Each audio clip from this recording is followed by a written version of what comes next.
अस्सलाम वालेकुम दोस्तों, welcome to my YouTube channel crazy for knowledge. गलतियां करना इंसान की फितरत भी है और आदत भी। इंसान अपनी गलतियों से ही सीखता है और ख़ुद को ठीक करने की कोशिश करता है, और यही सिलसिला हमारी पूरी ज़िंदगी चलता रहता है। लेकिन कुछ गलतियां छोटी होती हैं जिनसे होने वाला नुकसान छोटा या मामूली होता है, लेकिन दूसरी तरफ कुछ गलतियां ऐसी होती हैं जिनका नुकसान काफ़ी बड़ा होता है, और ये नुकसान एक दो इंसानों को नहीं बल्कि बहुत से लोगों को भुगतना पड़ता है। आज की इस वीडियो में हम बात करेंगे ऐसी गलतियों के बारे में जो अगर ना होती तो शायद हमारी दुनिया इस वक्त ऐसी ना होती बल्कि इससे मुख्तलिफ होती। तो आगे बढ़ने से पहले आप में से जिन दोस्तों ने मेरे चैनल को सब्सक्राइब नहीं किया उनसे मेरी गुजारिश है कि मैं नीचे रेड बटन पर क्लिक करके मेरे चैनल को सब्सक्राइब कर दें।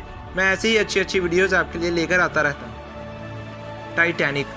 टाइटैनिक के बारे में मुझे आपको ज़्यादा बताने की ज़रूरत नहीं है, क्योंकि आप में से तकरीबन हर किसी ने टाइटैनिक के बारे में या इससे जुड़े हादसे के बारे में तो ज़रूर सुना होगा कि उस वक्त का सबसे बड़ा और वज़न में टनों के हिसाब से बना जहाज़ कैसे हादसे का शिकार हुआ और कैसे हज़ारों लोगों की जान चली गई।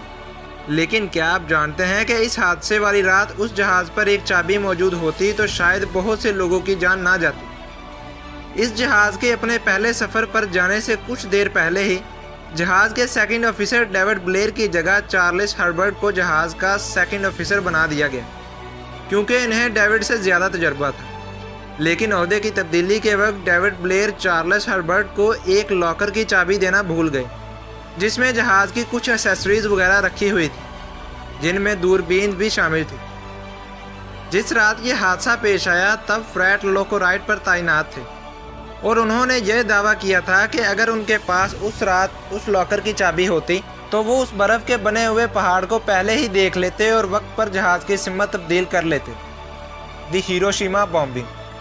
सेकेंड वर्ल्ड वार के ख़त्म होने पर मुख्तलिफ मुल्कों ने जापान को सरेंडर करने का मशवरा दिया, जिसके जवाब में पेंटेरो सुजुकी ने जो जवाब लिख कर भेजा था उसमें मोकोजाचू लफ्ज़ का इस्तेमाल किया गया था। मोकोजाचू जापानी ज़बान का लफ्ज़ है जिसके कई मतलब हैं।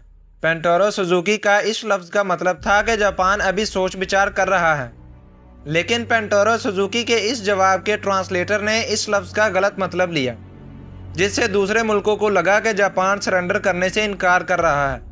और इसके कुछ दिन बाद 6 अगस्त 1945 को अमेरिका ने हिरोशिमा पर बमबारी कर दी, जिसकी वजह से 2.5 लाख से ज़्यादा लोगों की जान चली गई, जिससे जापान की पूरी माइशत डूब कर रह गई। जवाब में लिखे गए एक लफ्ज़ के गलत तर्जुमे ने जापान और तकरीबन पूरी दुनिया के लिए एक महंगा सौदा साबित किया। दी बर्लिन वॉल।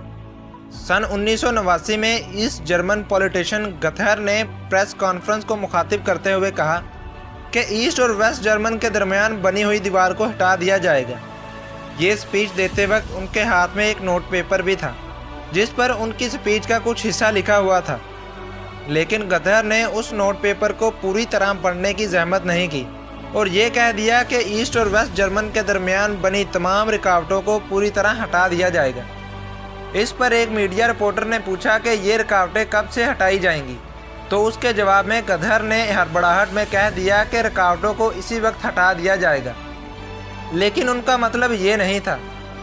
उनका मतलब ये था कि आगे जाकर कभी ना कभी इन रुकावटों को जल्द ही हटा दिया जाएगा। गदर की इस स्पीच की वजह से लोगों को लगा कि ईस्ट और वेस्ट जर्मन पर लगी तमाम पाबंदियों और रुकावटों को हटा दिया गया है। अब हम बगैर किसी मुश्किल के बॉर्डर के दूसरी तरफ जा सकते हैं, और इस गलतफहमी की वजह से जर्मनी के बॉर्डर पर जंग जैसे हालात हो गए, और इस गलती ने हज़ारों लोगों की जान ली। अगर गदर उस स्पीच को ठीक तरह से पढ़ लेते तो शायद ऐसा कभी ना होता। स्पिनिच दी सुपर फूड। आप में से काफ़ी लोग ये जानते होंगे कि स्पिनिच मतलब पालक में भरपूर मिकदार में आयरन मौजूद होता है, और पालक का जूस सेहत के लिए बहुत मुफीद होता है। पालक में मौजूद आयरन की ज़्यादती ने अमेरिका, चाइना, जर्मनी और ब्रिटेन ने पालक को सुपर फूड करार दे दिया था। पालक यानी दी सुपर फूड इतना मशहूर होने लगा कि एक कार्टून कैरेक्टर पपाया को जन्म मिला, जो कि स्पिनिच खाकर दुश्मनों के छक्के छुड़ा देता था। इसे खाते ही उसके जिस्म में बहुत ज़्यादा ताकत आ जाती थी। लेकिन आप ये जानकर हैरान होंगे कि पालक का इस तरह सुपर फूड बन जाना सिर्फ एक छोटी सी गलती का नतीजा है, क्योंकि 1870 में पेरिक वुल्फ नामी एक केमिस्ट ने पालक की जांच रिपोर्ट में पालक में मौजूद आयरन की मिकदार को 3 मिलीग्राम पर 100 ग्राम की जगह 35 मिलीग्राम पर 100 ग्राम लिख दिया था।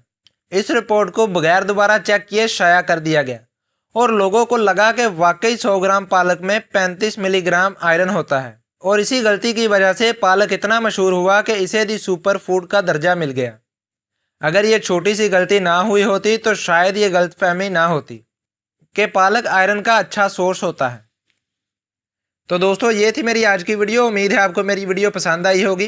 प्लीज़ मेरे चैनल को सब्सक्राइब करना ना भूलिएगा। मिलते हैं अगली वीडियो में, तब तक के लिए मुझे इजाज़त दीजिए। अल्लाह हाफिज़।